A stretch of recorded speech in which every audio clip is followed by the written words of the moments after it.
2 মাসের নিষেধাজ্ঞা শেষে আবারও নদীতে নামবে চাঁদপুরের অর্ধলক্ষ জেলে। ইলিশের পোনা জাটকা সংরক্ষণে মার্চ এপ্রিল এই 2 মাস নদীতে জাল দিয়ে ইলিশ সহ সকল প্রকার মাছ ধরা নিষিদ্ধ ছিল। 30 এপ্রিল মধ্যরাত থেকে চাঁদপুরের পদ্মা মেঘনা সহ দেশের 6টি নদী অঞ্চলে নিষেধাজ্ঞা শেষ হচ্ছে। ইলিশ ধরার প্রস্তুতিতে নৌকা মেরামত, জাল সেলাইয়ের কাজ শেষ করে এক বুক স্বপ্ন নিয়ে অপেক্ষা করছে জেলেরা। চাঁদপুর থেকে জিএম শাহিনের প্রতিবেদন। নিষেধাজ্ঞার সময় শেষ প্রান্তে জেলেদের কর্মব্যস্ততা বেড়েছে। নদীতে ইলিশ সহ সব ধরনের মাছ ধরতে প্রস্তুত জেলেরা। একদিকে নদীতে ইলিশ অনেক কম, তার উপরে পদ্মা মেঘনার পানি দিন দিন দূষিত হওয়ায় কাঙ্ক্ষিত ইলিশ মিলবে কিনা এ নিয়ে দুশ্চিন্তায় তারা।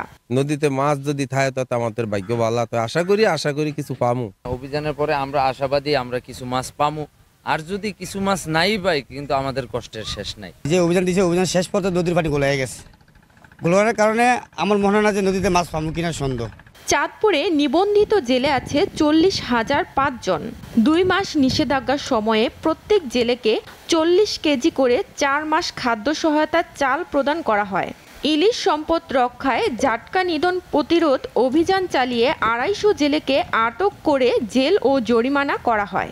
নিষেধাজ্ঞার সময়ে মাছ ধরা, পরিবহন, বিক্রি ও মজুত সম্পন্ন নিষিদ্ধ ছিল। ইলিশের উৎপাদনটা বাড়ার জন্যই আমরা এই সময়টা থেকে এই চাঁদপুরের পদ্মা এবং মেঘনা নদীতে যে অভয়াশ্রম আছে সেখানে আমরা নিষেধাজ্ঞা দিয়েছি। সকল ধরনের মাছ ধরা থেকে আমরা জেলেদেরকে বিরত রাখার চেষ্টা করেছি।